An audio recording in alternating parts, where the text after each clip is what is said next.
Dear students, welcome back to our new topic, electric potential due to a dipole. As you know, thundering occurs because of the discharge of accumulated charge on the cloud. We want to find the electric potential due to a dipole as shown in figure.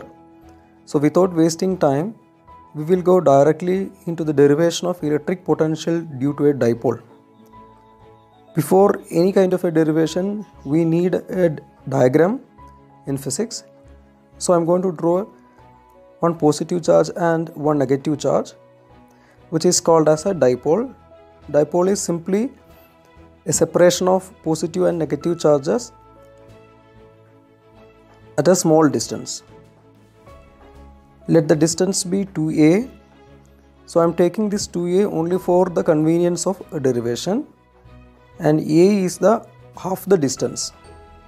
And let us consider a point P where we want to find the total potential due to the individual charges. As you know, what is potential?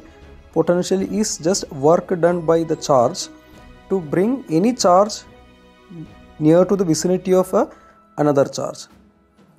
Let it be a distance r1 from positive charge to the point of reference P where we want to find the total potential. Similarly, r2 is a distance from negative charge at the point P. And similarly, small letter r represents a distance from the center of the dipole. So we have a triangle as shown in figure. Now we will draw one perpendicular from positive charge to a distance r.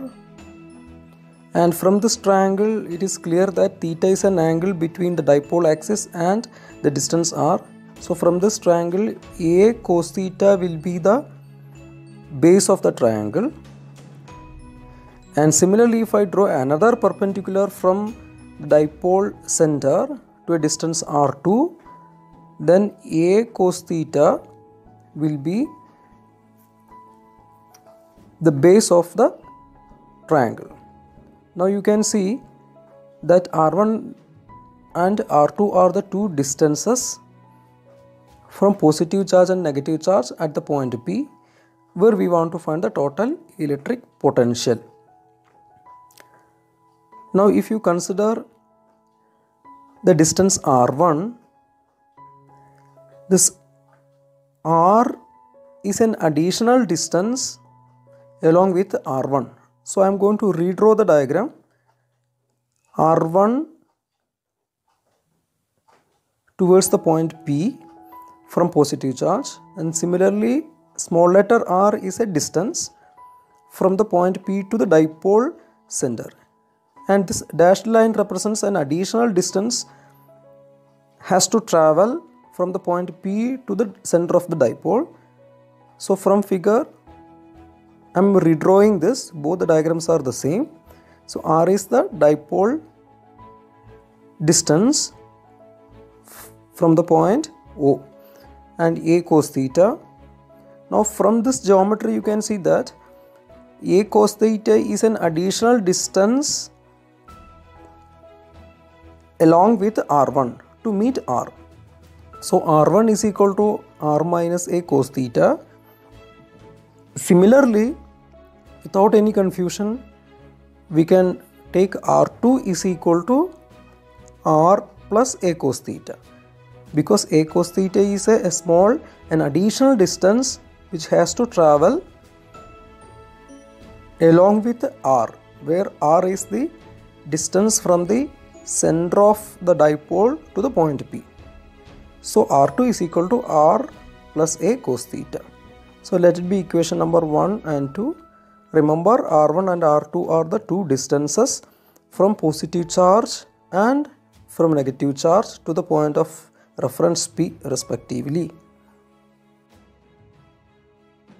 Now we will find the individual potentials due to both positive charge and negative charge at the point P. Then we will add together to find the total potential. So potential due to individual charges. First we will consider the positive charge and its potential at the point P. So V plus will be the potential due to positive charge, which is equal to 1 by 4 pi epsilon 0 Q divided by R1. Similarly, V minus will be the potential due to the negative charge. So which I can write V minus is equal to again 1 by 4 pi epsilon 0 minus Q divided by R2. So we will add V plus and V minus together to find the total potential V, which is equal to V plus V minus, which is equal to 1 by 4 pi epsilon 0 within bracket Q by R1 minus Q by R2. You can write it. Q is common, so we will take a Q outside of the bracket and we will substitute the value of both R1 and R2, which we have already written. So Q divided by 4 pi epsilon 0 into 1 divided by R1, we already know R1 is equal to R minus A cos theta. So R1 is equal to R minus A cos theta minus of 1 divided by R2 is R plus A cos theta, equation number 2. So we have the term. Next we will cross multiply the terms R minus A cos theta and R plus A cos theta in the above equation. So total potential V is equal to Q divided by 4 pi epsilon 0 Q divided by 4 pi epsilon 0 within bracket R plus A cos theta, that is the denominator of the second term, minus denominator of the first term R minus A cos theta within bracket. Now you can see that this is like A plus B into A minus B. So A plus B into A minus B is equal to A square minus B square. So I can write it as R square minus A square cos square theta as A square minus B square. So we will cancel the opposite terms, plus R minus R and A cos theta and minus of minus A cos theta. So Q divided by 4 pi epsilon 0 minus A to A cos theta. Sorry, minus is not necessary.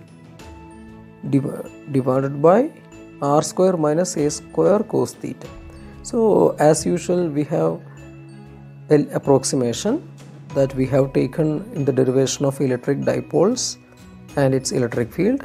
As A is extremely a small quantity with respect to R, the square of that small value we can neglect it into 0. So the only term at the denominator will be R square, now within bracket, which is equal to, here you already know the dipole as a 2AQ as the dipole moment. Dipole moment is a vector quantity which has a direction opposite to the direction of electric field. So which is equal to P divided by 4 pi epsilon 0, minus is not necessary, cos theta divided by R square. So it is very clear, the numerator of the above term is P cos theta and the denominator is R square into 4 pi epsilon 0. So numerator, when you go through the numerator, which is looking like A dot B cos theta, I mean AB cos theta, A dot B is equal to AB cos theta. So if I introduce R as a unit vector, so potential P I can write it as 1 by 4 pi epsilon 0 vector p dot vector r. Remember, r is a unit vector. Unit vector r is equal to vector r divided by its modulus. So 1 by 4 pi epsilon 0 p dot r divided by r square. Minus is not necessary. So for additional information, a dot b is equal to ab cos theta. That is why p dot r comes here in this equation. Now we will try to represent the potential and the distance for both the cases. Both the cases means the potential due to point charge and the potential due to a dipole in a graph. So potential versus the distance graph for both dipole and a point charge.